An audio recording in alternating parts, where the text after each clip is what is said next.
Good evening, and I want to welcome you this evening to this next in our series of Pipeline to Possibilities with the Multi-Faith Initiative to End Mass Incarceration. My name is Reverend John Vaughn. I am the executive pastor of the historic Ebenezer Baptist Church in Atlanta, and also serve as one of the co-conveners for the Multi-Faith Initiative to End Mass Incarceration, or known by the initials EMI.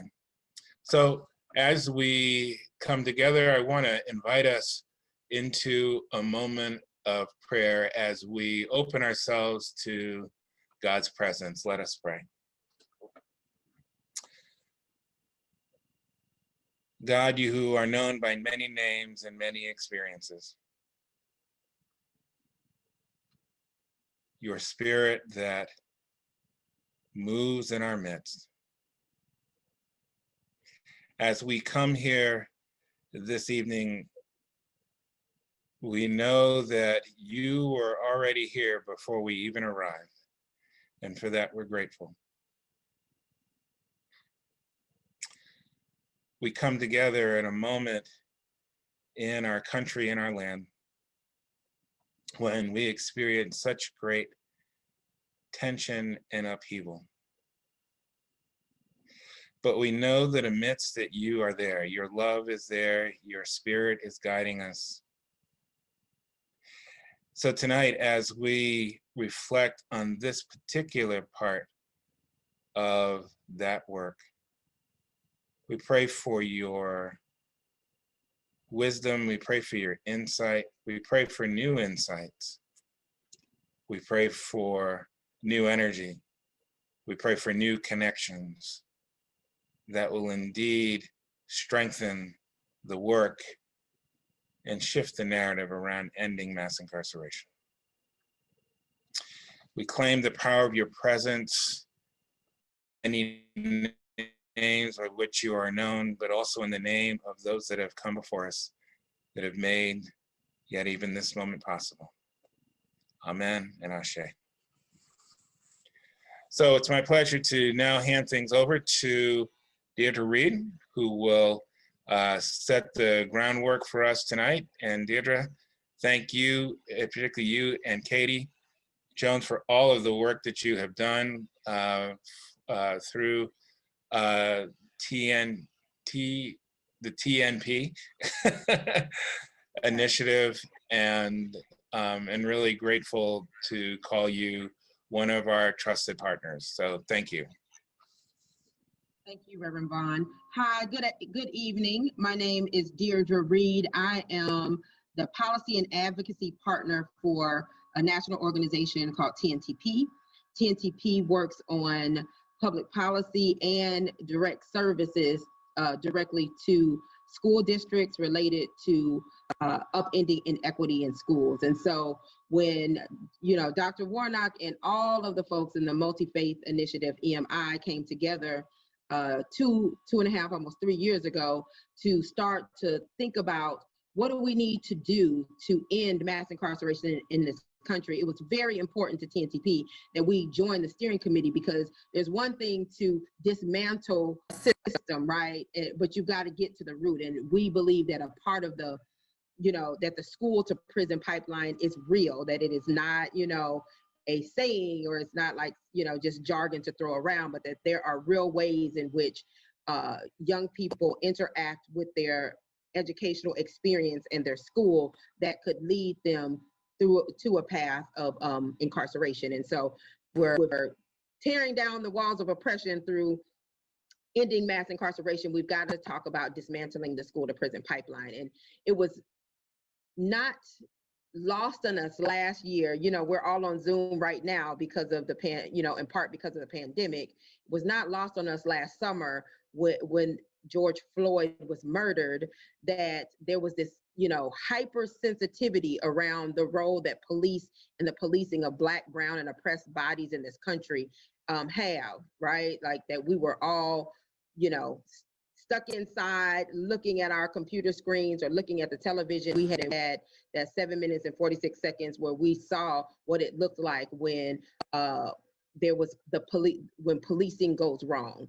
And for us, on this panel, policing isn't just happening in streets, but it's also happening in schools. And so we wanted to be really clear about the role that school discipline and policing play in, one, concretizing the school to prison pipeline, like just solidifying the school to prison pipeline, but also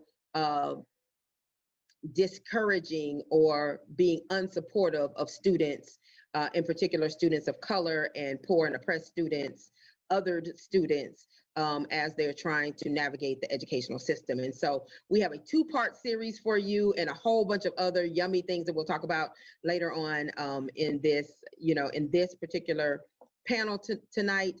But we wanted to start by saying, let's look at the problem of policing and school discipline, and let's start to not only, think about it, right? Like, this is not a think tank. EMI is not a think tank. It is a think, faith, and action tank. And so we want to take this time to start this process with you all.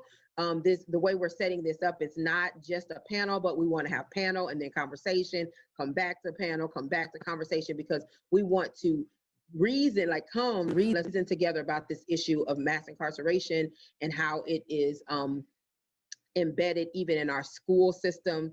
And then we want to start moving ourselves as people of faith towards action, whether that's direct service or whether it is policy work. Like, we believe that our first response to oppression has always got to be direct service. How are we serving the people? But that we also have to then look at the collectiveness of that and say it's policies and practices that are concretized and that are actually, the root cause of things. And so how are we also fighting for progressive and supportive policies and getting rid of and dismantling policies that hurt and strangle our children and our people? And so we wanted to start because some of you, like, I haven't been to school since, you put books on, I'm just kidding, like you had a book satchel. I haven't been to school in so long that you along with me may not know what does it look like to have policing in school. So trigger warning, we're going to show a short video so that you can see some of this. But then we'll move quickly to Billy Honor, who has graciously said that he would be our moderator and start with our panel. So if we could now run the video.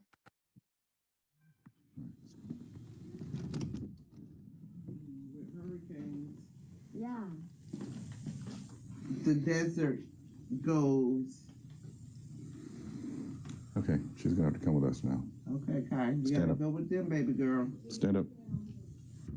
Okay, come over here. What are those for? It's for you. Keep your hands, okay? Come over here, honey. It's not gonna hurt. No! Okay, No, I want handcuffs on! No! Don't put handcuffs on! Please! Help me! Help me! Please! Help me! Let's go. Your grandma's gonna come pick you up, okay? Oh, I was in school. I just got here. Come on, let's go.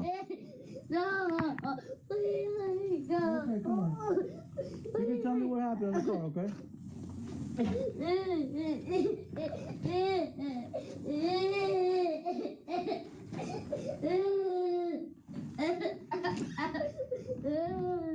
don't want to go to the police car. You don't want to? No, please. You have to. No, please. Give me a second chance. You gotta go. I don't want to. You just take me out. No. Please. Please. Please. Please. Please let me go. No. No, help me. Okay. Please. No. Give me a second. Appreciate it.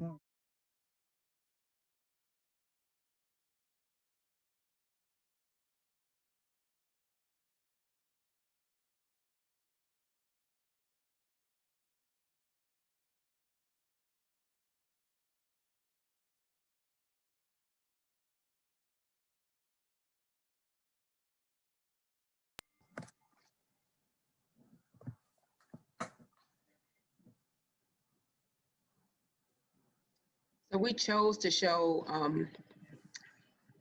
this one video, but this is not the only video, and these are videos, right? So this is what Black, brown, and other children are experiencing, you know, as we are looking at having police in schools. And so in the toolkit that we'll provide later on, we do have other videos of the 11-year-old Black girl saying she was assaulted by an administrator, or that she assaulted an administrator because she brushed the administrator when she was walking past her in the hall.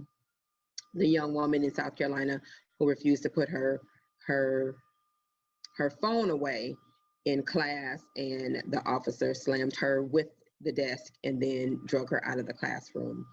There's countless portrayals of young people who are in school where they should be safe, and who should be protected by police, and are in fact not. And so the work that we're here to do is to start to untangle, you know, what, and unpack what all this means, and start to look for a just and righteous path forward. And so with that, I pass it over to Billy Honor to start our panel.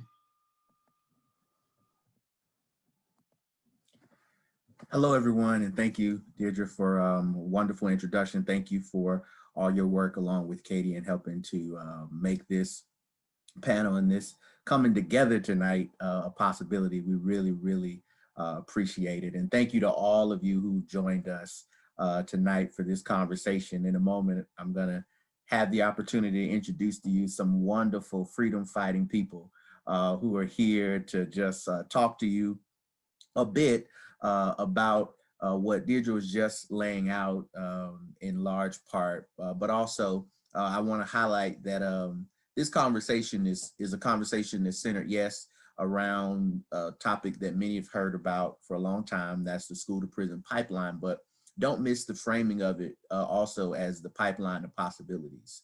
The multi-faith movement to end mass incarceration is committed and has been committed since very early in its conceptualization to thinking about not just the problems, but the solutions, thinking about the ways in which we can create pipelines to possibilities around how it is that we can have, yes, I think everyone here would agree we want safe communities, we want safe schools, et cetera, so forth and so on. The idea is that we believe that there are better ways to achieve whatever our understanding of community safety is, without increasing those who are locked in a cycle of incarceration or in a situation where they're having to encounter police brutality. We believe there are better ways.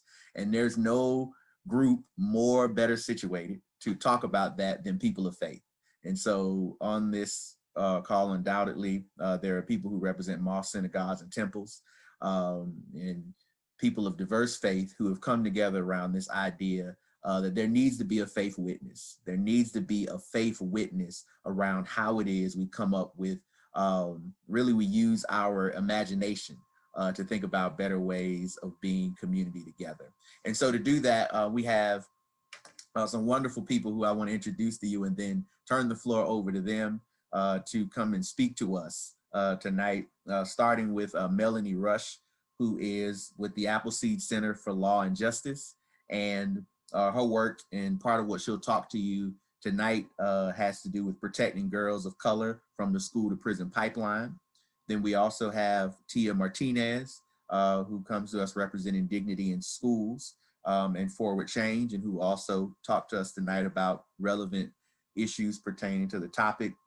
We have Reverend Edwin Robinson with the Dallas Black Clergy, who also come to us and talk a bit about the work that they've been doing there in Dallas, Texas, around school suspensions and the like. And we have Chauntyll Allen with the St. Paul School Board and doing other things related to Black Lives Matter and other work. And she'll talk to us a bit about removing police from the St. Paul, Minnesota schools. And so we're very glad to have each of you with us tonight. And we just ask for you to come in the order that I just listed you. And each of you have about 8 to 10 minutes to speak and just talk to us tonight about the ways in which we can become aware of what some of the challenges are for those who might not be aware, but also what are the solutions that those of us who are people of faith can get involved in to help to be a part of the pipeline to possibility. So I turn the floor over to Melanie Rush. The floor is yours. Hi, everyone. Thank you so much for having me. I'm going to share my screen real quick. Can everybody see that okay? Also, apologies for, I've got some sun in my face, so I might be a bit diagonal. Just readjusting real quick. But thank you so much for having me today. My name is Melanie Rush, and I'm a research and policy assistant at the Massachusetts Appleseed Center for Law and Justice. I'm going to start by providing just a bit of background on Massachusetts Appleseed and what we do, and then I'll eventually get into what I'm going to be talking about specifically, which is one of our recent reports, Protecting Girls of Color from the School to Prison Pipeline.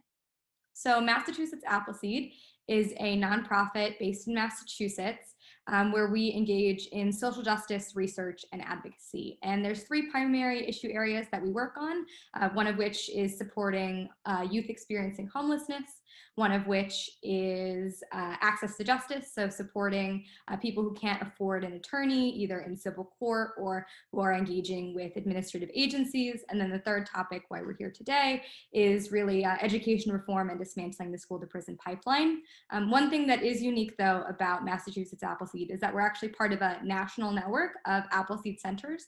There are 17, I believe, across the US and in Mexico. And our model is a bit unique because we're able to have centers all across the country and in Mexico that are doing individual work to their state, but we can come together and collaborate on national issues as well. And this report that I'm going to be talking about is a national collaboration. So that's a little bit about us. And I want to talk lastly kind of about our work that we do. Like I said, we are a research and advocacy organization. So normally what we do is we kind of talk to our community partners and see issues that are emerging in Massachusetts that aren't necessarily being talked about enough. We'll do research, write a report, and then normally work kind of on an advocacy level to implement our recommendations with community members at the local level and at the state level. So in addition, I wanted to provide a bit of background about our work around dismantling the school to prison pipeline, which we often refer to as our Keep Kids in Class initiative. So in 2012, we released a report, Keep Kids in Class, New Approaches to School Discipline, which essentially found that the zero tolerance policies in Massachusetts were not helping any students. They were actually targeting instead students to exclude from school that were more likely to be male, poor, receiving special education services, and these students were disproportionately Black and Latinx.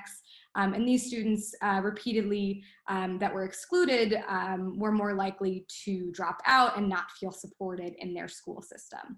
And as a result of this report, we got together with a group of community partners to try and help pass Chapter 222. So we were part of the Chapter 222 coalition, and our advocacy helped pass this law in 2012, which was enacted in 2014. And this was an attempt to reform and revamp a lot of the school discipline policies in Massachusetts. And so you can see on the screen here, there's a number of kind of new initiatives that were put into this law, limiting the number of long-term suspensions, establishing due process procedures, requiring alternatives to exclusion be used, ensuring that students that were excluded from school for over 10 days had access to educational services and that they could still learn even outside the classroom if it ultimately came to that, and required more robust reporting. So that's kind of some of our background of where we're coming from on a larger scale when we're looking at school discipline. Since those 2 initial reports were released, we worked on a parent guide to support families with students experiencing school discipline. We published that in 2015 in English, and then we re-released that, you can see, in 2019 in a couple of other languages. And I believe in the toolkit that everybody will get, you will have access to that guide, so I wanted to make sure we highlighted that. In 2016, we released another report where we basically analyzed the rollout of Chapter 222, and we found that while overall school discipline did decrease, the disparities still existed, and that a large percentage of out-of-school suspensions and emergency removals were for non-violent, non-serious, non-drug related offenses, and that, again, that disproportionately targeted students of color. And so after that, when we kind of had done our initial grounding, examining the school to prison pipeline, examining how our policies had improved practices in some areas, but still there was a lot to be done. In 2017, there was an incident in a Malden charter school where 2 twin sisters who were Black women were disciplined in school for wearing their hair in natural braids. And this got a lot of attention at the time. We initially signed on to some letters trying to get the school to change their policies, but we also realized that this was not just one incident, as kind of Deirdre was saying at the beginning. This is happening all over. And so we ended up coming together with 2 other Appleseed centers, Alabama Appleseed and Kansas Appleseed, and we worked with a pro bono law firm, Wilkie, Farr, and Gallagher, to write a report examining this kind of cross-sectionally in the 3 states of Alabama, Kansas, and Massachusetts. And so that was our Protecting Girls of Color from the School to Prison Pipeline report, which we released in 2020. That did rely nationally on data from 2015 and 2016, because that was the most recent data that we had at the time of writing the report. We found that across Alabama, Kansas, and Massachusetts, Black girls were 5.2 times more likely to be disciplined than white girls. In Kansas, that number was 6.2. In Alabama, it was 3.7. Ooh, there's the sun. And in Massachusetts, it was 3.9. But when you look into individual statistics around a school-based arrest, an out-of-school suspension, or an expulsion, those numbers were even higher for Black girls. And I do want to note, I think it's interesting that Deirdre, when she was framing this conversation, the 3 examples she mentioned were Black girls in particular. And so it's very clear that this disparity is happening all across the country, but we wanted to be able to have some hard quantitative data that we could show that this is happening in these 3 states.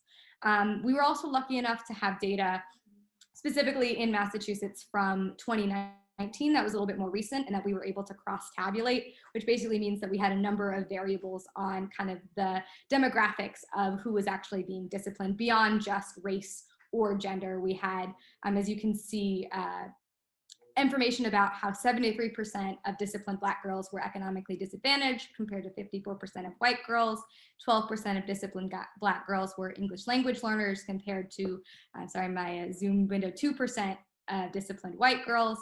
And ultimately at the top, you'll see that the discrepancies around overall discipline were 3.3 times, which is obviously a little bit lower than the 2015-2016 numbers, but still a very large discrepancy that is very, very concerning. Taking a step back, though, what was really interesting about the 2019 data is that it showed why it's so important that we're specifically focusing on the way girls of color are impacted by the school to prison pipeline. Historically, it hasn't been a huge focus of this conversation to talk about girls in particular, because numerically it is true that Black males are kind of a higher proportion of the school to prison pipeline. But what this data here essentially shows is that while numerically that may be true, on a statistical level, when you compare Black boys and Black girls to their white counterparts, Black girls are actually more at risk for all of these categories: in-school suspension, out-of-school suspension, expulsion, or school-related arrest. And that's because they're obviously unique experiences and stereotypes that come with being a Black girl of color. And so making sure that we are understanding of the differences between why they might be more at risk is really important for our research. And ultimately, our report did have some policy recommendations around having more types of data that could be cross-tabulated so we can understand this population a little bit better. And then we also lifted up Congresswoman Ayanna Pressley's Ending Pushout Act of 2019, which was actually just refiled in this congressional session, I believe, earlier this week. And there was a number of initiatives that we really felt would help address this problem, like investing in counseling and mental health services and trauma-informed approaches, banning suspensions and expulsions for younger students, and prohibiting funds from being used to support school-based police or ICE. And so that was obviously in our 2020 report. But earlier this year, Massachusetts just started our new state level legislative session. And so there's 4 pieces of legislation on the screen that Appleseed will be supporting this year in a similar fashion to the types of policies in the Ending Pushout Act in order to change some of the data and discrepancies that we're seeing. So the first bill would kind of provide that disaggregated data that we were talking about. The second bill bans discrimination based on natural hairstyles, which, as you mentioned, was an incident in 2017 that occurred in Massachusetts. The third piece of legislation provides police-free transition grants for Massachusetts schools, and for schools that don't opt into that, they would have to have more robust reporting on how their police are interacting with their students. And the last bill would ban suspension and expulsion for students in grades pre-K through 3. So that's kind of some of the policies that we're working on at the state level to act on some of the research that we found. And finally, I just want to lift up the Ending Pushout Act again at a national level. We'll be supporting that, and the Crown Act, which is similar to a bill that we're supporting at the state level, again, to ban discrimination based on natural hairstyle. The last thing I just want to say is that I have some resources here in this slide about research around the way that Black girls and girls of color are impacted by school discipline. So if anyone is interested, I don't know if the slides are going to be shared out or not, but these are all hyperlinked, and all of our reports that I mentioned are hyperlinked. So hopefully this could be a useful resource to you. And thank you so much for having me here to share about this.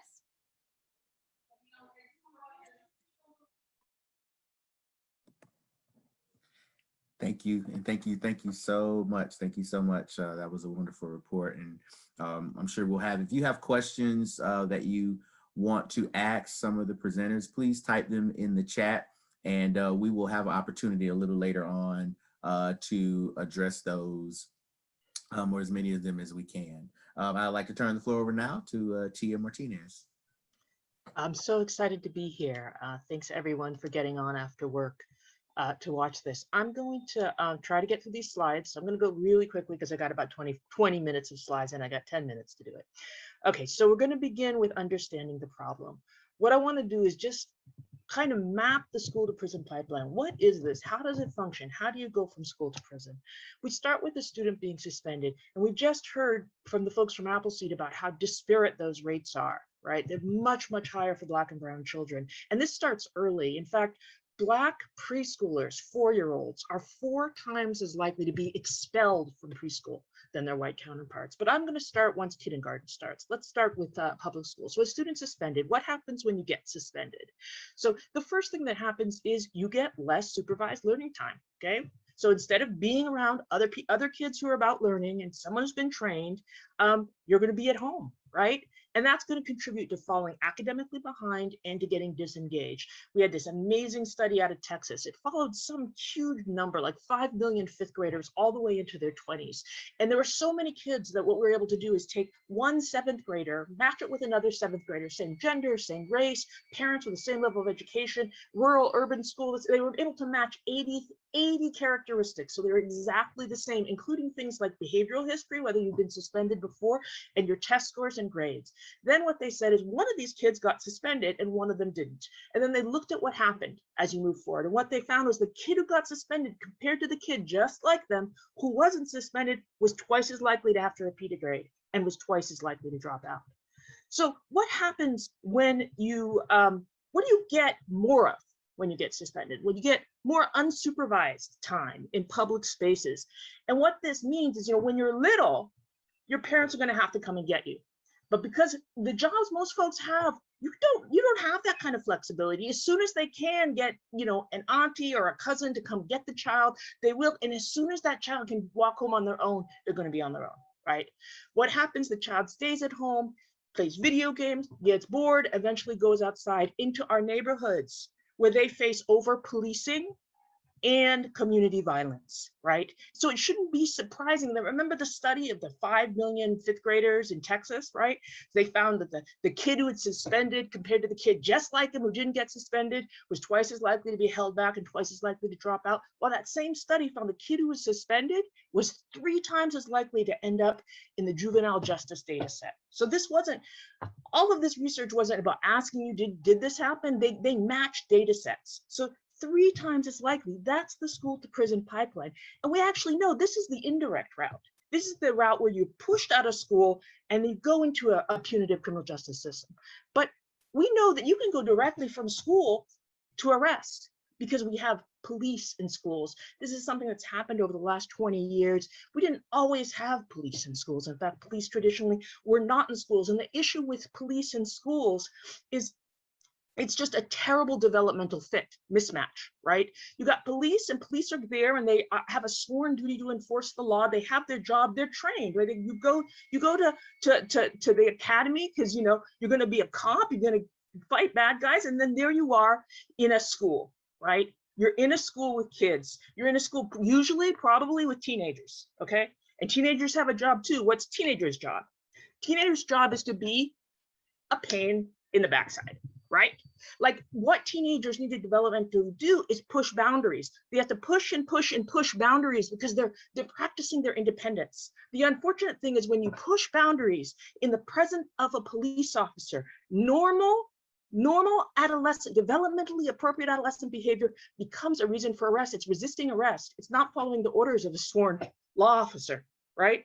So this is what you see is what the research shows us. When we put police in school, what happens is things that are normally just discipline issues that are dealt with by teachers and APs and parents become criminalized. Okay, so when you get police in school, what you see is higher levels of suspension, greater racial disparity, higher levels of arrest, and huger levels of disparity between the arrest of Black children and white children. Now you get arrested enough, you go to juvenile court enough, what's going to happen? You're going to end up eventually locked up. And when you're locked up, this has a huge impact on your connection to education. First of all, you're going to change school districts. You're now schools, right? And then when you get out, you're going to have to reattach to school. And that's hard. In LA, for instance, kids will, the principals will reject kids from school after school. Some of these kids will go 6 to 9 months, almost the whole school year. They can't even get back into school. When they do get back into school, what kind of school are they going to be in, right? Very likely they're going to be in a continuation and alternative school. So at this point in the pipeline, you're behind, okay? You've been locked up with other people who are in trouble. You've not been getting your education. You need extra help. Right when you need extra help, you're put in a school that usually requires less seat time, that sends you home with packets, independent study packets to do at home, right? So it's a setup. And you see, now suddenly at this point in the pipeline, how do you feel about the world? You probably feel the world isn't the fairest place. Feel like you can't do right. Everything you do, you just get in more trouble and more trouble. So how do you think that child is going to react when they're in that alternative school and the teacher says, Miss So-and-so, take off that hat? Do you think they're going to escalate or de-escalate? They're going to escalate. And when they escalate, what's going to happen? They're going to get suspended from school. This is this feedback loop, and you get caught around and round and round, and it makes it overwhelmingly likely by the time you're 18 that you drop out of high school. And once you drop out of high school, that doubles to quadruples the probability of going to prison. And this is incredibly acute, especially for Black men, okay? African-American men without a high school degree by their 40s, almost 70% have been to prison. That doesn't include jail time, just prison, okay? In California, it's 90%, okay? And in 1979, a Black male dropout in his 40s had a 13% chance of being in prison. All of this has happened in the last 40 years. The other thing is you're likely to have been sent to kids' prison, essentially, right? And we also know that once you've been in secure confinement, it increases the likelihood of going to prison. You go from a 1 in 10 chance, it increases the likelihood of you ending up in the adult system. In this study, they looked at kids who were in secure confinement, locked up in Chicago, right? And then they wanted to see, what was the likelihood these young people who got locked up were in the adult system by 25. So they looked at all that data, and what they found is the kids who got locked up versus the kids who had done something but didn't get locked up, right? Those kids were basically 1 in 3 of those young people were in the adult system versus 1 in 10. Okay, so that's really the bridge. What it brings you to here, right, is adult incarceration, right? And once you're incarcerated, you go through prison. That's going to make you even sicker. But once you get out, you're going to have a felony record. Now that's felony record. It's going to lock you out of opportunity. It's going to lock you out of housing. It's going to lock you out of jobs. You can't get any opportunity. And that means you're going to end up out of prison, but jobless, homeless, untreated health issues. And what does that make you more likely to do? It makes you more likely to get incarcerated again. So that's a second system trap that happens. The final system trap is this, okay? By this time, it's overwhelmingly likely that you have children. And one thing we know from all the research on this pipeline, what we know beyond a doubt is that it is so painful and there's so much suffering when children have incarcerated parents. And one thing that kids do when they have incarcerated parents and they're suffering is they express their suffering through externalizing behavior. That means acting out. And what happens when little Black and brown children act out in school? Well, they get suspended. We're on the third generation through this cycle. The third generation through this cycle. So we need to talk about solutions. There are a set of very clear solutions, okay? In the use of suspension, it should only be used in the rarest of cases. Transform school climate and culture. Okay, you figure out different ways of addressing the underlying reasons that kids misbehave, or the underlying reasons why teachers are over-disciplining, and remove police from school. Let's talk a little bit about what that is. You could do these things. I'm not talking about just stopping suspending. That doesn't make, you can stop suspending and you'll have reduced risk, but unless you get to the root underneath of what's causing these behavioral issues, the issues at the school, you're not really getting to what you need to. So when you make your demands as an organizing group, you're going to talk about, listen, you got to make sure that those demands for those school-based stuff, that you think about high suspensions mean one of these five, at least one of these five things is happening. And you've got to address one of these five things. The first is school culture, classroom management, teacher-student relationships, student sense of belonging is completely out of whack, okay? Remember, teachers don't learn how to manage their classrooms when they go to teachers college. They learn on the job, right? So you can have a school culture where the adults treat each other horrible, the kids treat each other horrible, the kids and adults and kids treat each other horrible. All of that needs to be transformed. The second one is student and adult social emotional skills. Everybody remembers a teacher they had with that short fuse, and kids have short fuse too, especially if they've grown up in situations where they've been exposed to a lot of trauma or violence, right? But all of this ability to control your feelings and not act impulsively, that's a muscle. It can be taught. We can teach and build social emotional skills. The third thing is students and families facing material deprivation, including food insecurity, lack of childcare, homelessness, lack of healthcare, and poverty. And if we do not get to those underlying reasons, then there's going to be a reason why that child has fallen asleep in school, right? Because the child is in a family shelter and it's noisy as all get out and unable to sleep. So if we don't get to that stuff, it doesn't matter how positive your school discipline is. And the fourth one is students, families, and community dealing with complex trauma and behavioral and physical health challenges, often across generations. What's complex trauma? That's when the trauma in your life is coming from the person who's supposed to protect you, your parent or your guardian, right? This is often those parents experience the same thing when they were children. This is deep stuff, and schools are going to need to partner with clinics. They're going to need to partner with faith-based institutions. They're going to be able to partner with folks in order to do the healing that is needed. And then finally, explicit and implicit bias in the education system, racism, okay?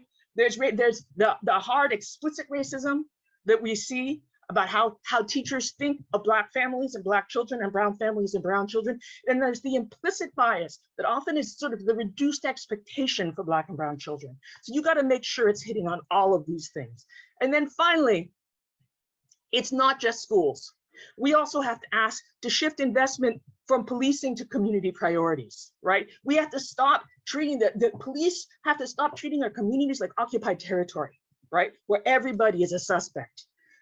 And then we know at this point, unfortunately, after years of research, that any touch with the criminal punishment system for young people it's harmful. It's what's called iatrogenic. It's the cure that makes you sicker. Okay, what it does, it's criminogenic. It makes you more likely to commit crime. So we have to get kids as far away from this system as possible. So if they get in trouble and they get arrested, we need to put them in pre-adjudication diversion. That's before they even go into probation or into the system. Get them in treatment, get them a mentor, get them in activities. We have to stop large-scale incarceration of children and expand all of the community-based alternatives, including faith-based alternatives that will help young people grow and heal from some of these deep wounds. And we need to redesign our alternative school system. We also need to think about what we're doing for all those young people who already left school and are dropped out. We need on-ramps to work and school for disconnected transition age youth. We need to close youth prisons and stop sending children to be prosecuted in the adult system and eventually go to adult prisons. If we do this, then what we've done is we've stopped this intergenerational transmission, right? We've stopped these kids from going here. But that's not enough. We also have to deal with the fact that we have 3 generations of grown-ups here.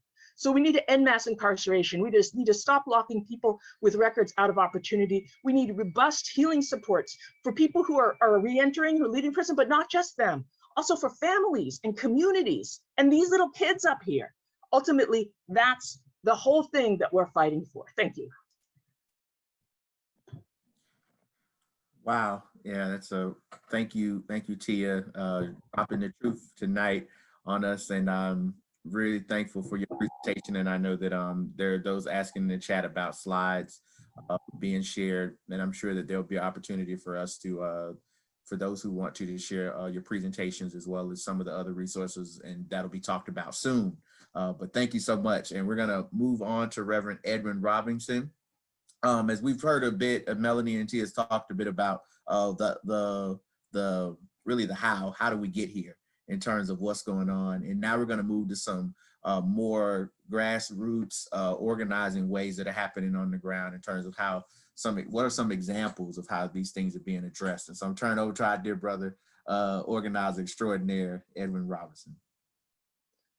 Thank you so much. I'm really glad to be here to be sharing with you all.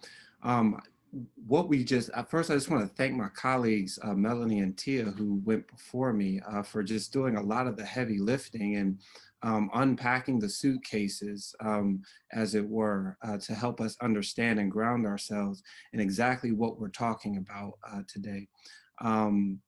And so with that, I want to transition, as my dear brother Biliana just said, to talk about some of the work that we're doing on the ground. Here in Dallas, we are actually prepared, we're preparing to pass a policy with our Dallas ISD school board, Dallas Independent School District, to ban out-of-school suspensions.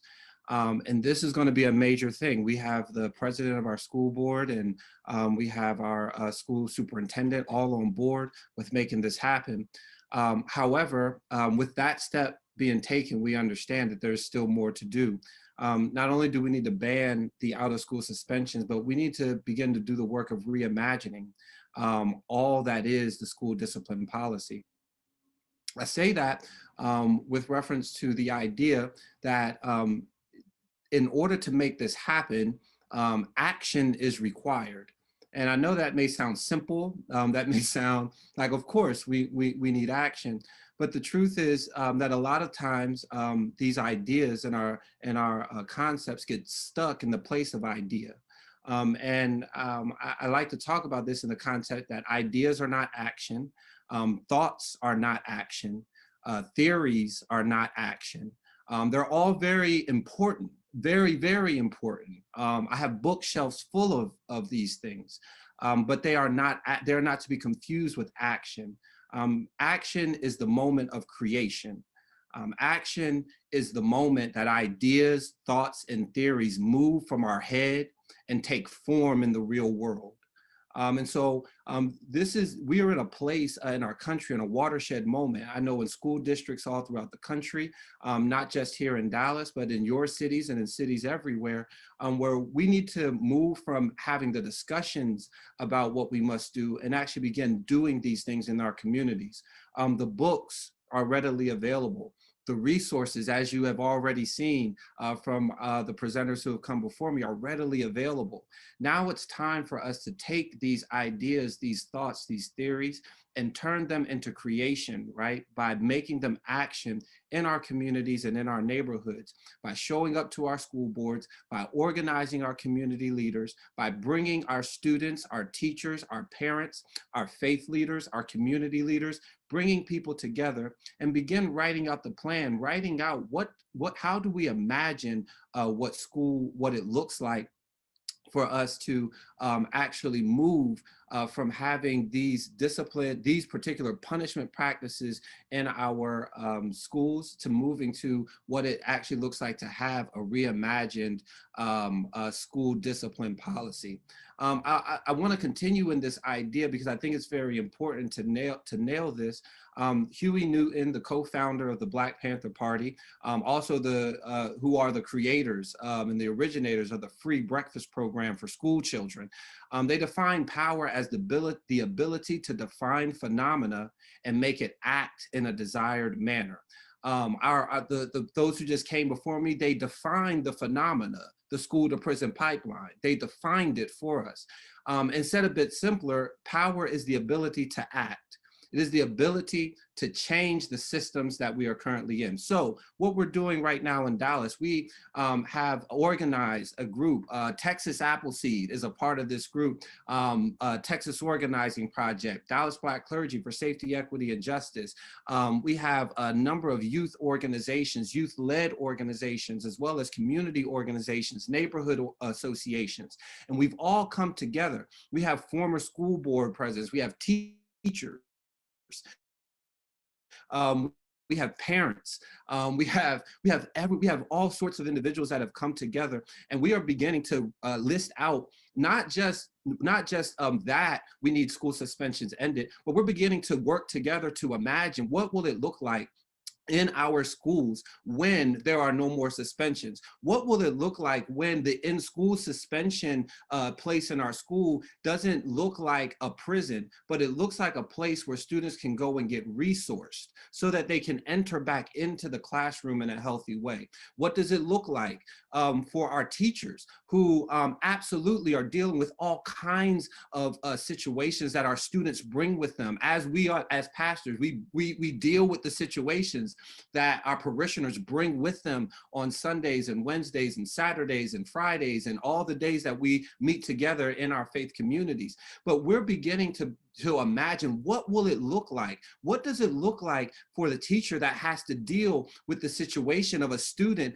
actually pulling out a weapon and trying to assault another student? How does a teacher actually deal with that situation in the moment? And so what we've decided to do is, as it's already been said, we know that our teachers aren't instructed in this. We know that we have parents who aren't able to support their children in the way that they need to be supported. We have students who really want to learn and want to do the best they can, but they don't have food in their bellies and they don't have a pencil to write with.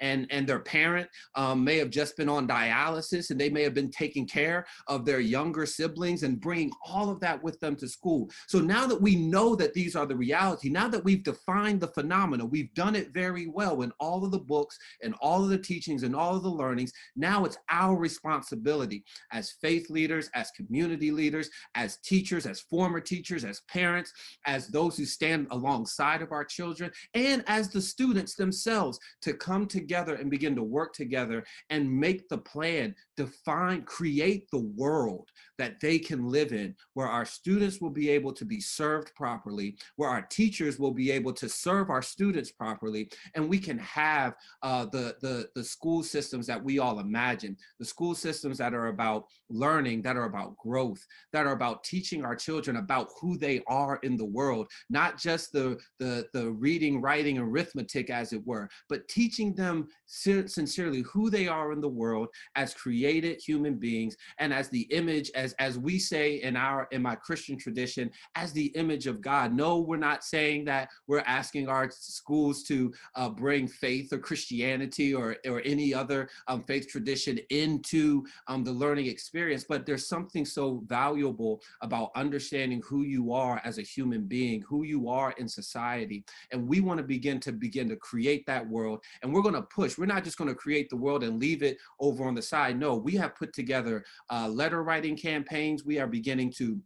We put together op-eds. We show up at the school board. We are lobbying, yes, lobbying our school board members. We are bringing together a coalition because we understand that these things have to get voted on, that there are budgets that have to get passed so that these things can be paid for. And we are beginning to do all the work that's necessary to ensure that our students have the life that they deserve, and the school and the teaching and the learning atmosphere that they deserve. This is what it takes. It takes us coming together. It takes us imagining the world. It takes us creating that world. Then it takes us advocating at our school boards. It takes us looking at budgets, creating the budgets. We always say budgets are moral documents. So it takes us to reimagining our school budgets so that we can begin taking money away from SROs, our school resource officers, and putting that money into the resources that our students need, that our teachers need, that our PTAs and PTOs need,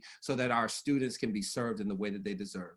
And with that, I will pass it on to my colleagues. Am I just supposed to go? Is that how that works? Oh. Thank you, Edwin. We have a question for Edwin, but I want to just make sure that Edwin, we don't forget before we get off in the question and answer that you have an opportunity to address the question that's in the chat, because I think it's an important one as a follow-up. And if you have any other questions, please send them as well as we turn over the floor to Chauntyll Allen. Yes, thank you for having me. I really appreciate that this is a faith-based platform, because speaking to the actions that have been made, I'm gonna definitely ground myself and say, these are the actions that God has used me to transform in this process. So one thing I can say is it's a big work. It's a big project. I was an educational assistant in the school system for quite a few years. I did some years, about 10 years in the child protection system. And so I was able to recognize how families and institutions clashed in many different ways, and how they played a role in leading our students in particular directions. When I got back in the classroom about 8 or 9 years ago, it was very clear to me that there were some pieces missing. Trauma-informed care was a huge piece. Being able to understand that good teachers are good teachers, right? But can you teach to the urban child? And I don't put any color on that. What I look at is, in the urban community, people are dealing with urban situations. They're dealing with community violence. They're dealing with police violence, especially here in Minnesota. St. Paul is a twin city, so literally I'm 10 minutes from where George Floyd was murdered at. So, we're all combined into one. So really looking at what's the impact of what's happening in our communities, and how is that spilling into the classroom, and how do we start to prepare our teachers for educating students on that level. Discipline was huge. When I first came back into the school systems, we were talking about suspensions and the impact of suspensions, and I started to see how that was directly connected to the school to prison pipeline. When I ran my campaign, I'll say, next I kind of was frustrated trying to work on the inside. The school that I was in, of course, well, I'm one of those who like to be placed in the worst spaces possible. So I asked the superintendent to place me in the most difficult school in our district. And in that school, we were able to transform some policies and make some changes. Folks took restorative justice training, which is huge, because when we're talking about disciplined children, we have to remember that they're children. And so this is a learning stage that they're in. Trying to reprimand them for bad choices a lot of times does not give them the empowerment that they need to continue to thrive towards success. And so if we use the restorative method of trying to understand how people make mistakes and how we can learn from those, teachers included, right? Everybody involved in this restorative culture, it starts to change the dynamic of making or testing those waters, right? A lot of times they start to build trust, and they'll come to you before they test the waters, once you can build that culture. So in that building, I was making those changes. The district saw I was making the changes, moved me to another building that was really struggling. I was blessed to have an African-American principal who was leading there. She had also worked in the juvenile justice system for a while. And so together we could work to kind of navigate what is needed in this space so that we don't have to suspend, so that we can address conflict without it escalating to something that was damaging to their being. And ironically, one day, this just out of the blue, one of the area superintendents was talking to me about why we were so successful so quick in this building. And I said, it's just like there's this top down love first mentality.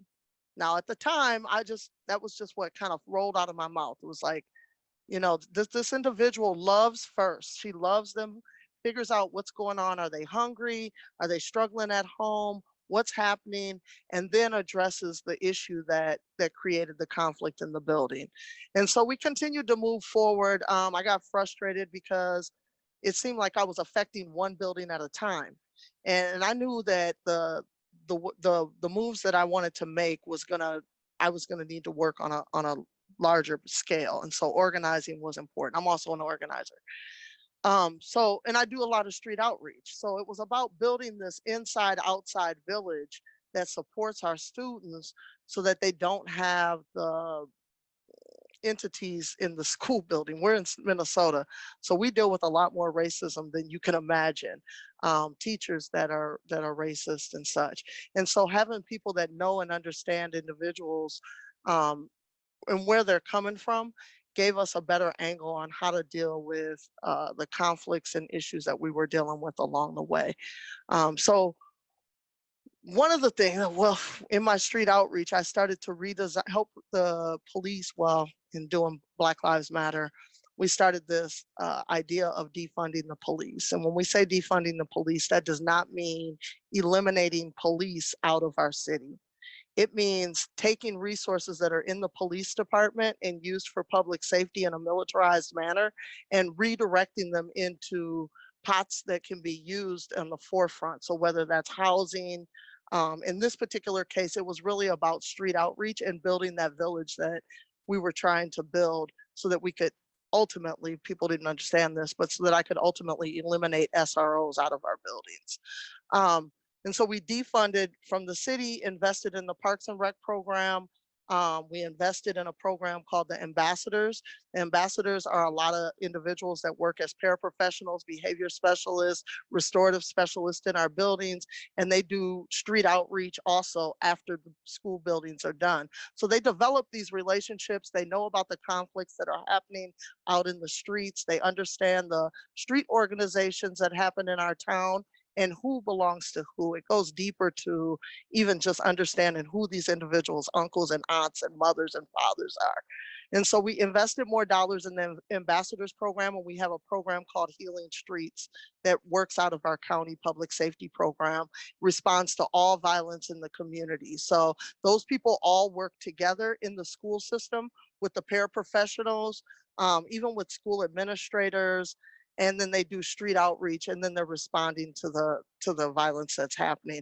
So if say a violent situation occurs in the city, there's individuals who will reach out to the school, will settle, kind of sit down with the staff, talk about how trauma affects this individual and build a real plan so that this kid isn't just coming into school carrying all this weight on their shoulders and responding to a teacher telling them to take their hat off, right? There's this understanding that this student is going through something right now, and how can we support this process? After we were able to build those programs on the outside of the schools, it made it a whole lot easier for me to say it's time to eliminate the SROs inside of our buildings, because the individuals that replace the SROs, I'm sorry, Alexa is getting me. The individuals that replace the SROs are folks like ambassadors, street outreach people, social workers that are from our community and know our individuals. They're able to de-escalate situations in the building. They're able to contact family members. I often tell a story about we were in a lockdown and we had a student whose brother was murdered probably a couple blocks from the building.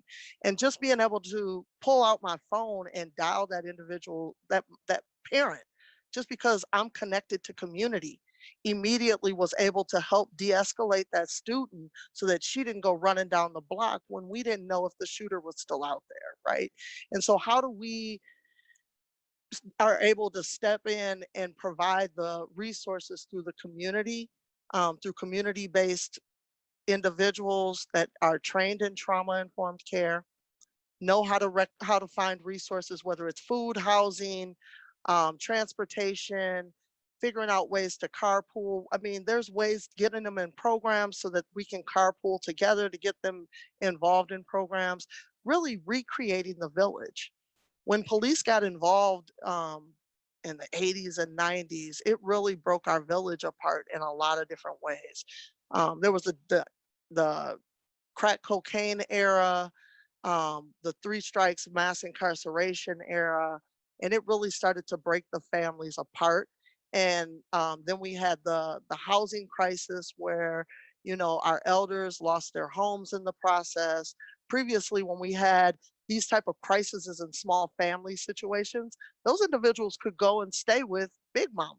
Big Mom had a house, right? Now Big Mom lost her house in the housing crisis in the early 2000s. And so we don't have that level of stability. So everybody is pushed out into homeless shelters, or homeless shelters are overflowing, and now they're moving into encampments, right? And so we're trying to manage that. And so really looking at how do we redesign our social services so that we can recreate villages on the outside and on the inside that can properly support our students, some of the urban conflicts that we encounter in the schools, and a lot of the urban problems. In Minnesota, the disparities are in every single system. You know, we are Black folks, and this is probably across the country, but Minnesota is one of the best places for people to live, in quotes.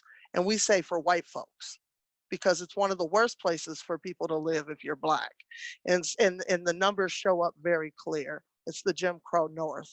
And so, you know, when we look at the big picture of what we really needed to do to start to eliminate the SROs out of the school system so these students aren't being hit with these small criminal charges that may not even show up while they're in school as such a big deal. They may not even have to go to juvenile detention for it.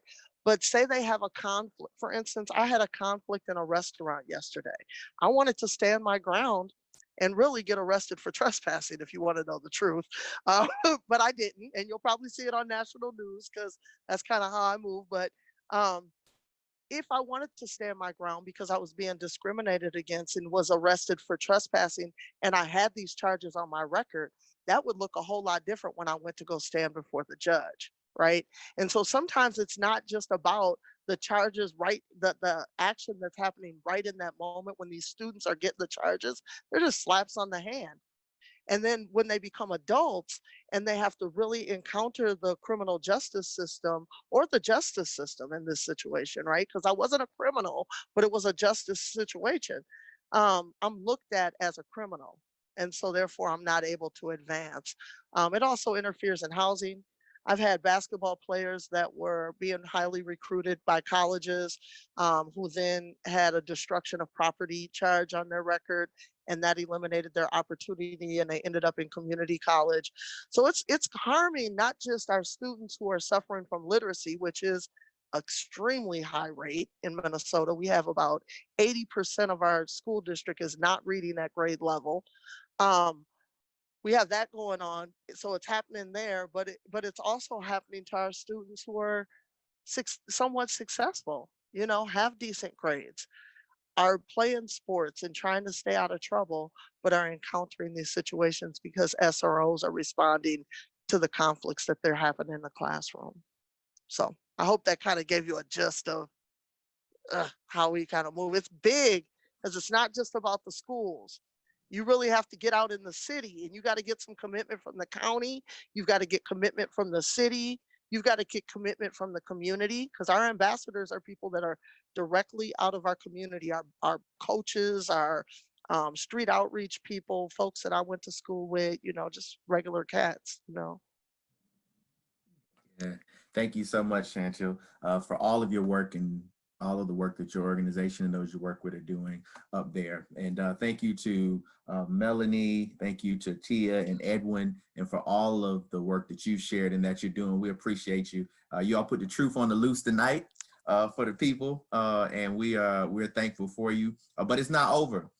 this is the thing. There's so much on the table, so many important things that we still want to get into. So I need everyone who's watching to do us a favor, and that is that just take a deep breath. I know there's been a lot shared. Some of us even been emotional. I know that we never want to forget that they're very likely directly impacted people. The truth is we're all really impacted by this, whether we realize it or not. But there are directly impacted folks. And I want to make sure that if you're on here, that you know that we see you and that we appreciate your presence here, and that we stand in solidarity with you. But everyone take a deep breath. We're going to get an opportunity now, after having received, to give you an opportunity to give out in small group and just kind of decompress and share your thoughts. We have about 10 minutes to do so now, because what we want to do is we want to give you opportunity to go into these small groups and have conversation around what you've heard, just your guttural reactions to it, anything you want to say. And then we're going to come back around 10 minutes from now, and we're going to have a Q&A with our panelists. Before we let them go, before we move on to some other things after that. So just hang with us here. I hope you're enjoying this. This has been a wonderful conversation, I think, and so many things are on the table on a very important issue. And so now I'm going to turn it over to those who will disseminate you into groups, and then we'll come back in about 10 minutes.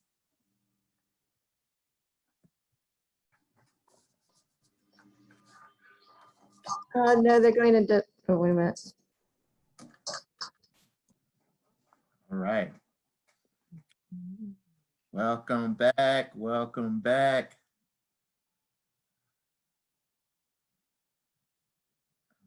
All right. Well, welcome back, everyone. I see everyone's joining us. I love it. Hope everyone had a good time in the breakouts. Yeah. Faces populating back up. I love it when the community comes together. All right. Well, hello, everyone.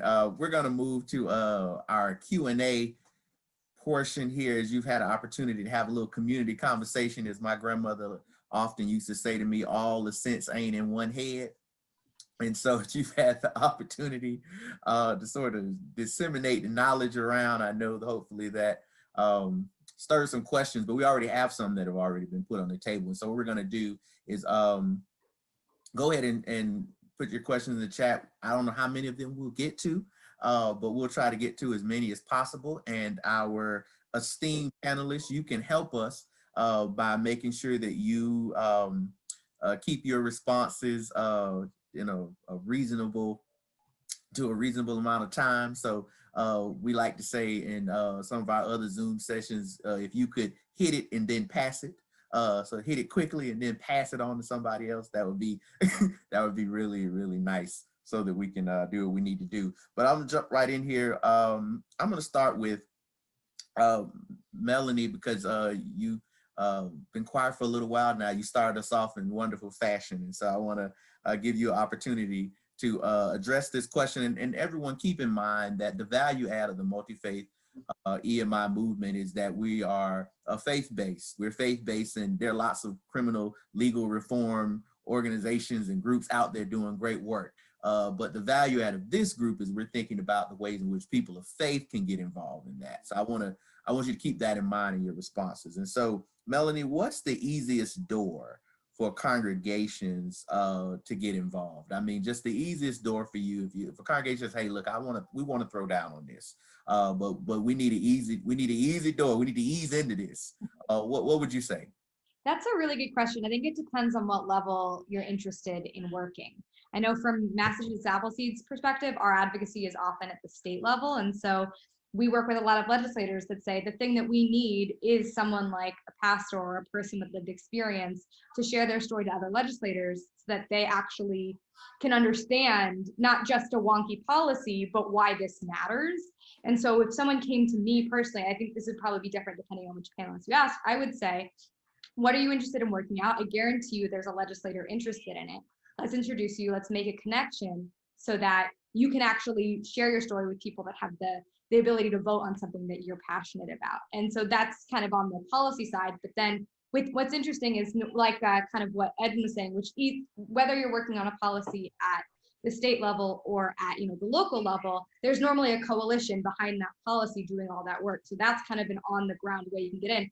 If you go to your legislator or your school member and say, who else is already doing this? I want to help lead. They're going to know what coalition is working on it. And they're the groups that are kind of meeting biweekly or monthly and kind of planning out how to actually get the word out. So I'd say from my perspective, that's a great way to get involved. Thank you for that. That's such an important one. If somebody else wants to just get in on that really quickly, go ahead and jump in. If not, I have a question for Tia. I mean, I took my first restorative justice training in a church.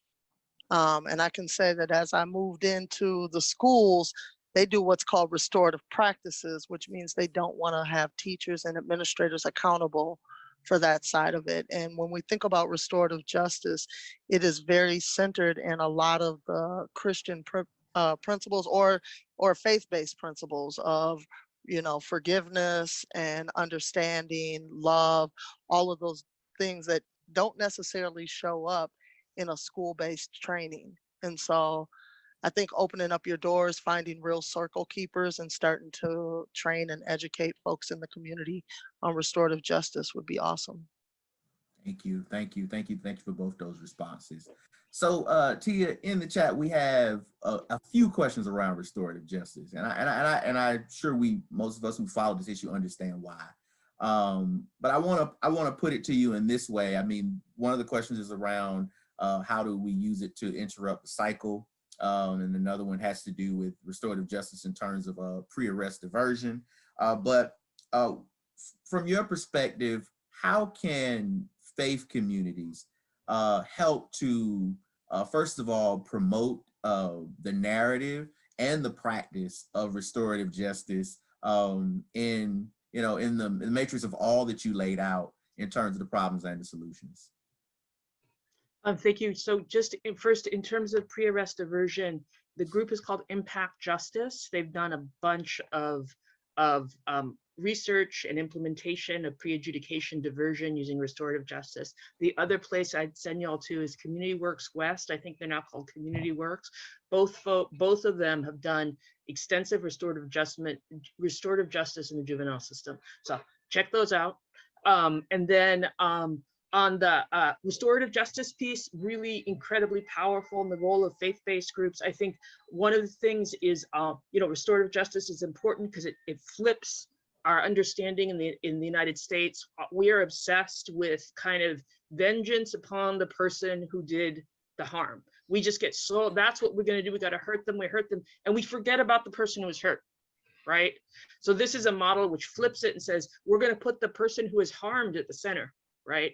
And what this is going to be about is how do we make that whole, and then how do we take the person who did the harm and bring them back into the community? How are they held accountable? So that's the essence of it. I think both faith-based groups getting trained in restorative justice, but how it's implemented in schools, this is really important. Even when you get funding and it's implemented very shallowly in schools. So in restorative justice, there are kind of two kinds of circles, right? There's a restorative circle, which happens when something bad happens and there's harm been done. And then there's this thing called a community circle. And you should be doing like at least 10, if not 40 community circles for every one restorative circle. The community circle is the thing that happens in maybe like one period, once a week. You get up and you get in a circle and there's a prompt and you do circle and you hold the talking piece and everyone answers it. And the teacher said the prompt, tell us about a relative you admire, an ancestor you admire. Everyone answers it. You got to listen, no crosstalk.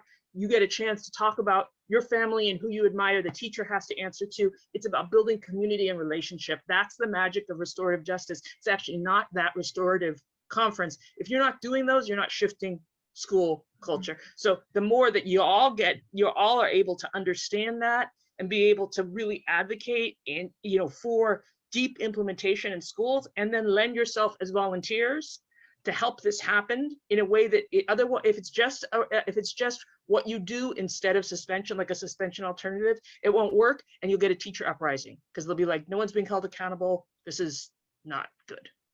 Yeah, I got you. Thank you so much for that. It's an important role for faith communities to play in using our theological imagination to imagine ways of restorative justice. So Edwin, Reverend, the good Reverend, I didn't say this at the beginning, but part of what I do in my day job as a fellow at the Aspen Institute around religion and racial justice, and part of that work involves thinking through the role that pluralism plays in how it is we fight racial justice. And I want to come to you because you talked about coalition building and diverse coalitions coming together to do this work. And what role for you do you think diverse coalitions coming together, like why is that important? Why is that? Why can't just one group decide or one congregation decide we're going to do this work? What is the value add to doing this work with others, you think, to this? Edwin, I'm gonna give that to you. Absolutely. I mean, since it's a faith question, I think I'll just go ahead and use a Christian biblical story, right? We have the story of, the paralyzed man who is attempting to get to Jesus, who happens to be inside of a crowded house. And he's attempting to get to Jesus, but he's paralyzed and there's no way for him to get there. And so what happens is a number of individuals, it takes a coalition is formed, out of the blue, a coalition is formed, and some people begin to tear up the roof of the house, and then some people begin to take corners of the bed that he's on, and then some people fashion a pulley system, and all of a sudden they drop this man who is paralyzed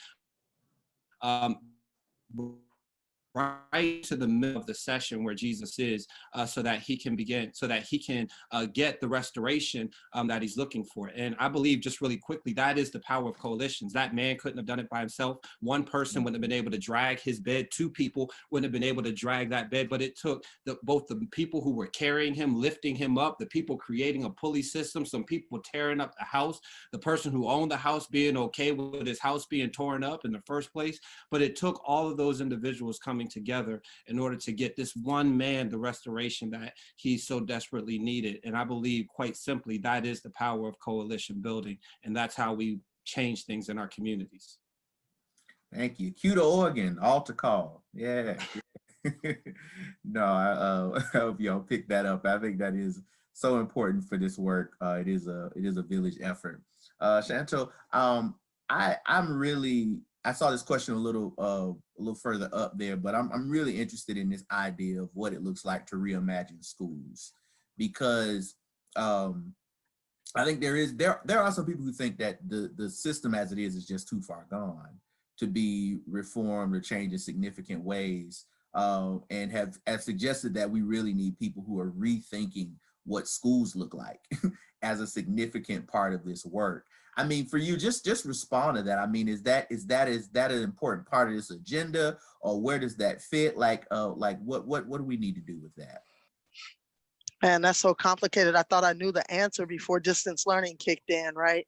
But part of my answer was distance learning. When we think about the minds of the children that we're educating right now, we're talking about people, students, children, babies, right, that have been instantly gratified through YouTube. Everything moves fast. Video games move fast. We have technology where we can retrieve information really fast. They carry it in their pocket, right? So to be able to stand in front of the classroom with a really slow lesson about Christopher Columbus being the guy who discovered America just ain't going over no more. It's just not working anymore. In lots of different areas where whether we're talking about social studies or we're talking about science, it's just not going over anymore because our students can Google, and they're really smart because their minds have been moving so fast. We think that video games dumb them down, but in reality, it gives them the ability to react fast, to think fast, to make quick decisions. Unfortunately, a lot of our teachers just aren't there yet. So we do need a transform. I call it a revolution. And I was hoping that revolution was going to happen when we went into the pandemic and everybody across the nation obtained technology and internet, right? We thought that was going to be the start of it because we'd be able to educate and engage all students rather than just this one group of students that was getting the information through the path. we know that schools were designed for white business people, right? We know that they designed those for white business folks' kids, and they have not changed the curriculum since the 1800s. So, I mean, the root of it is really, when do we start to teach truth? When do we start to flip that social studies curriculum so that everybody is included, so that we can see our greatness throughout all of that? And that's a national move. That's not, that's not a problem that's just plaguing Minnesota. These books come out of Texas and they're distributed all over the country to keep us in a certain spot, to keep our minds on certain things as being the great things in the world. So it's time. It's time to start changing in a lot of different ways.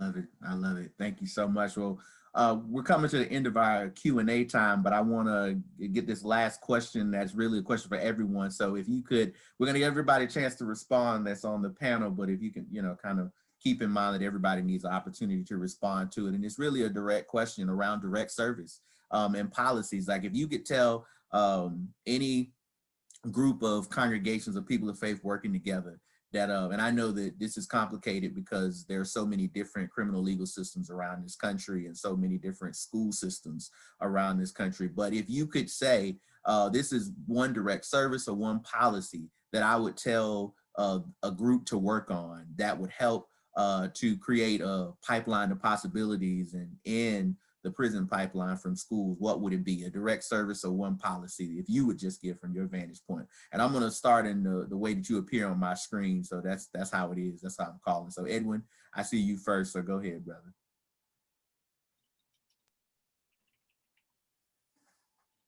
Sure thing.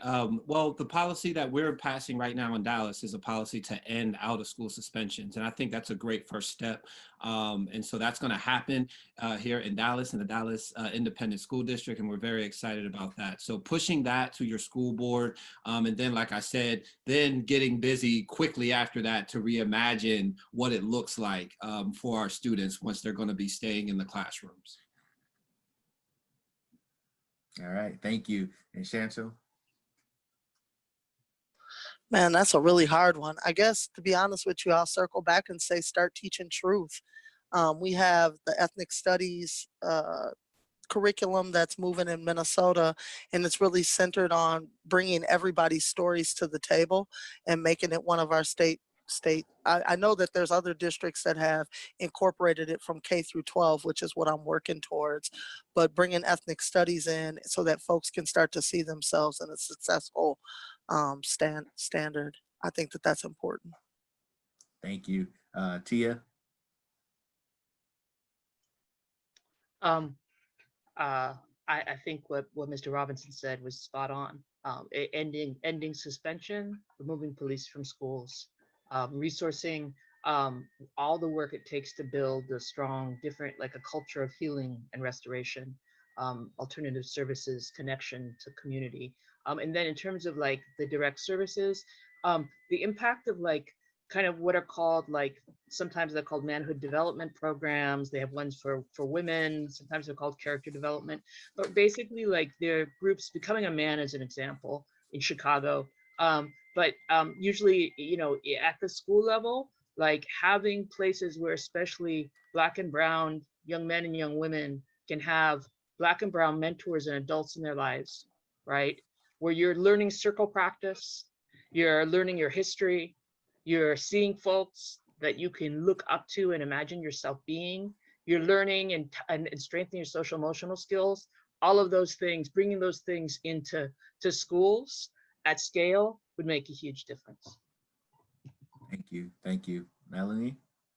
Yeah, I would also say ending suspension, and the bill that we're working on is trying to end suspension and expulsion for pre-K through 3 and then expands to 4th and 5th grade. So that's definitely something we're working on. Removing school resource officers, another one. So I'd say those are definitely in terms of the biggest impact they could have kind of immediately. But I would also say, kind of like what everyone's been echoing, that you can't just do that and then stop. You need to kind of funnel those resources into, teacher training, into trauma-informed practices, make sure there's funding in the budget for whatever grants are being used, or at the local level, you know, programs and after school activities. Because if you don't have that, if you don't have kind of the support on the more restorative elements, there's just kind of nothing that's going to happen, and everyone's going to revert back. And so making sure, and then I think one thing that is also interesting that I would just say really quickly is we've been talking with a lot of our coalition partners around, if you ban in-school suspension, you know, they might do informal in-school suspension where you just kind of send someone to the principal's office and they sit there. So it's also kind of implementing them on a school level so that there aren't kind of, you know, little gaps or ways for people to get around the policies, because just because it's a policy doesn't mean it's going to be implemented in the way that you need it to. So, yeah. Thank you. Wow. Well, this has been rich. Thank you to each of you for just bringing your wisdom and just being willing to be with us tonight. You are the salt of the earth, as far as I'm concerned, and I'm just glad to know that you're out here doing the good work. And so be not weary in well doing. I hope you reach something good if you faint not. That's my prayer for you. And so I'm gonna turn it over now to Deirdre Reed, who's gonna lead us in a time of generative thinking around how it is that we can implement some of this wherever we are, because we don't want to just get together and talk about it. We want to be about it. And so now you have an opportunity to do some thinking about how you can organize around these things wherever you find yourself. And it's good to be with you. Thank you.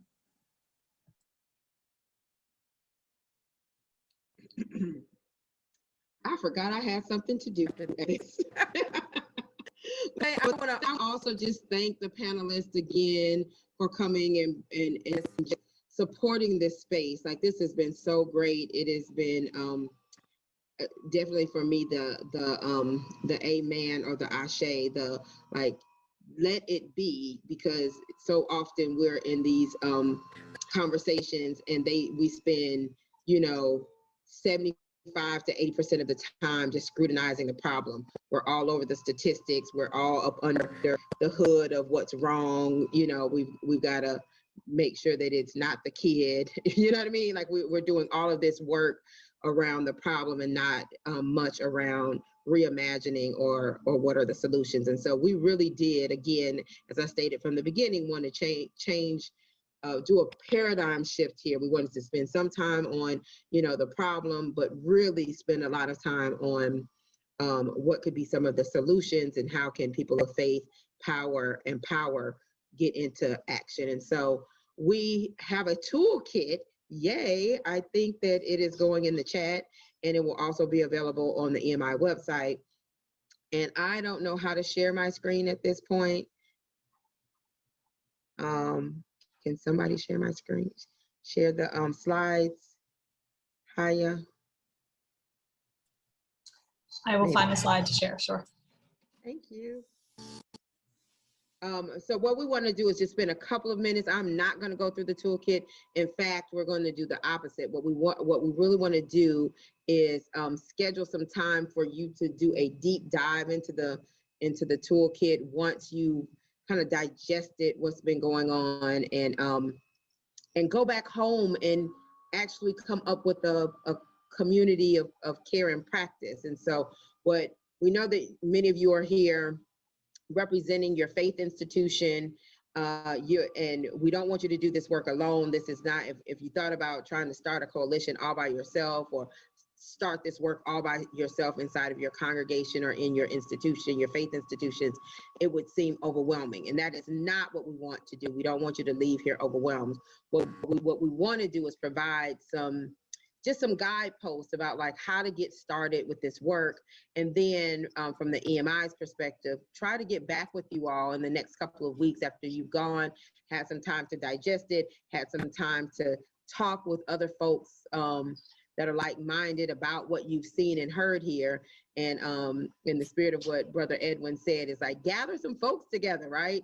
And then you all you get some folks to commit. You all can come back together as a team so that we can start to talk about what kind of direct service or advocacy work that you may want to do in your local space. And so, there we go. Next slide.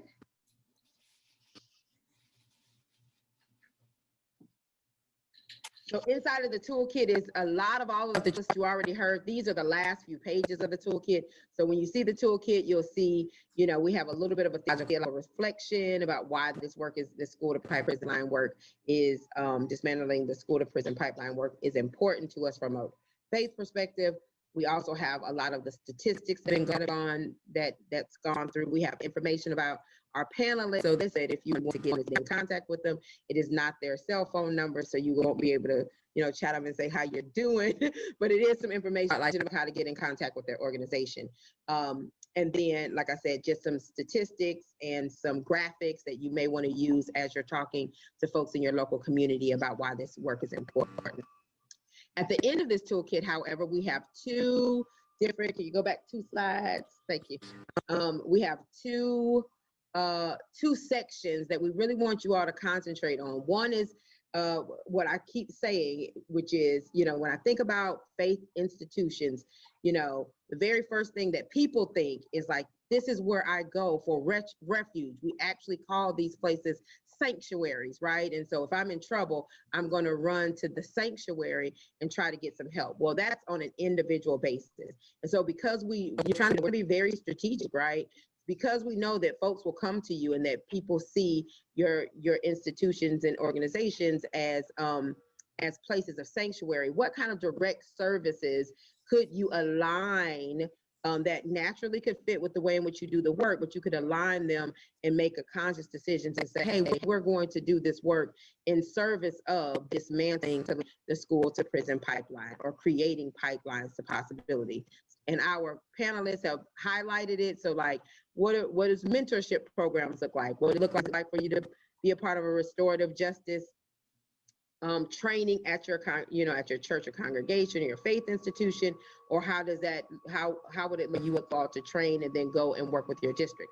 All of those kinds of interventions are listed in the direct service component of the toolkit. Next slide. But as our panelists said, you know, there's also real opportunities on the federal, state, and local level to advocate for policy. So EMI has this framework, Preach, Teach, Act. And what we really want you to do is listen first. So like, how are you listening to folks in your congregations and in your communities so that you know what's really happening?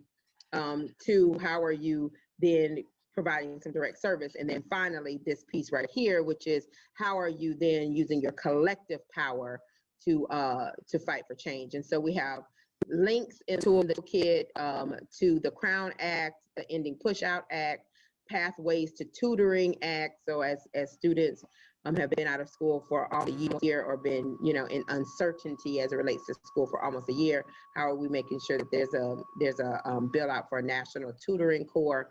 So there's some national legislation that you and your faith institution can sign on to, or you can call your state, you know, your senator or your congressperson and say, I want to be, you know, we want to be in support of this work.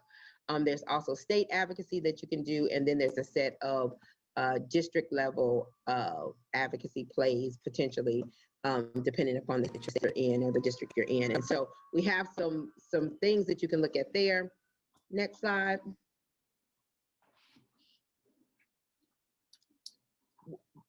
Let's go back. Next slide, we'll come back to the breakout room. I want to keep going. There's right there, that one. So where are we going from here?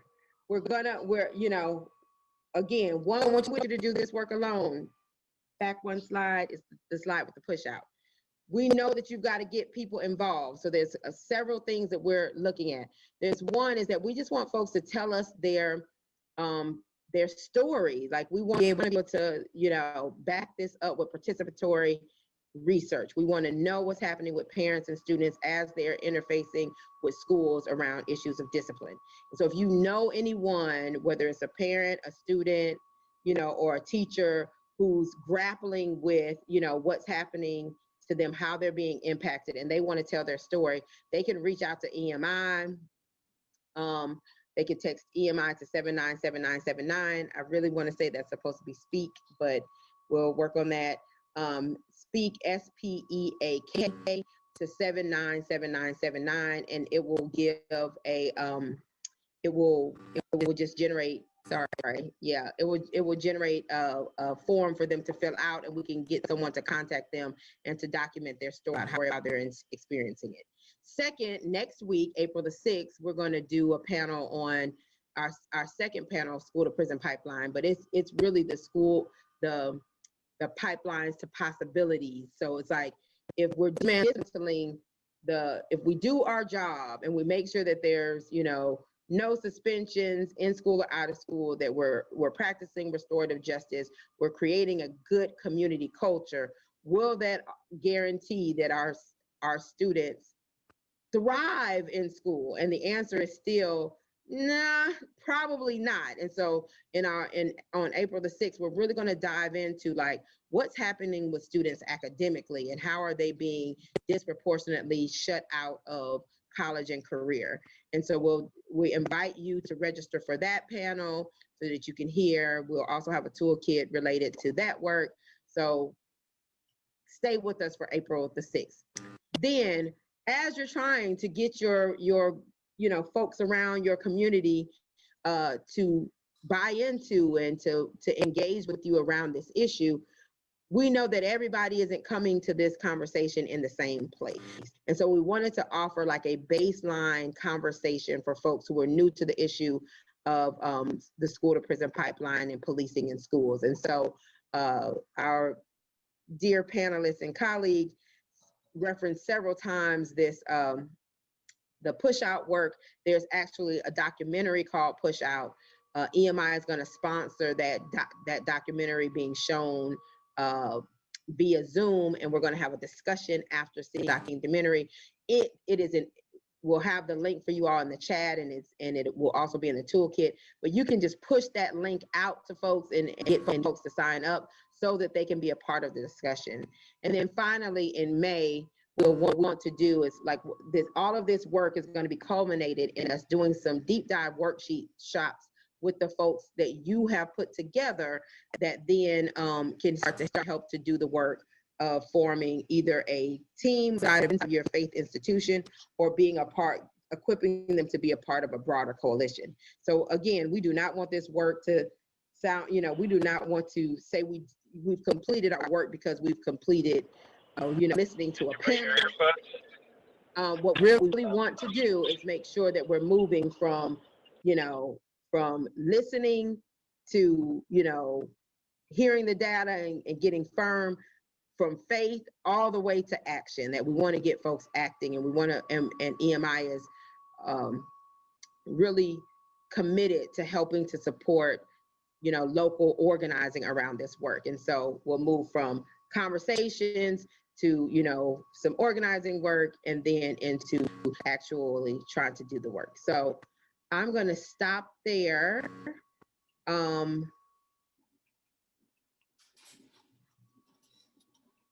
Okay, so EMI is correct. So you can text EMI to 797979. Thank you, Katie. I see it in the chat now.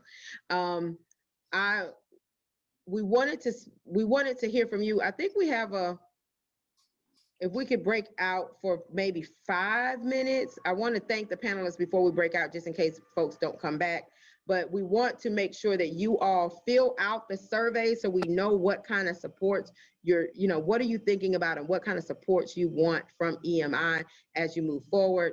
And we wanted to spend the last few minutes just allowing you to say, given what you have heard, like I feel like it is a Nehemiah moment from the story of Nehemiah, where you go around to all of the folks and say, what do you want to do? And we want to hear folks say, this is what we want to do. So we want to spend a little time allowing you all to voice over, given what you've heard, given the fact that there are both direct service, opportunities that we could, that you could be involved in, and there's policy that you could be involved in. What are you most interested in doing, and how can we support that work? And so, shall we break out for about 5 minutes to talk about that? And then we will come back for a close.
did it.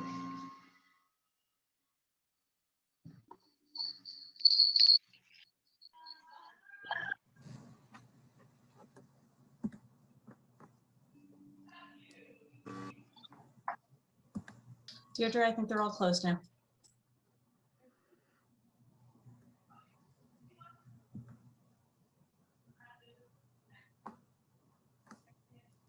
Thank y'all so much. We hope that this was I feel like this was a good use of time on a Tuesday night. I had to remember what night it was. And we thank you for just, just bringing your full selves to this work. We know that this is the beginning and not the end of the work. So this is our, this is us saying hello and not goodbye. I want to thank our panelists again for coming and supporting our faith space. Know that we had both,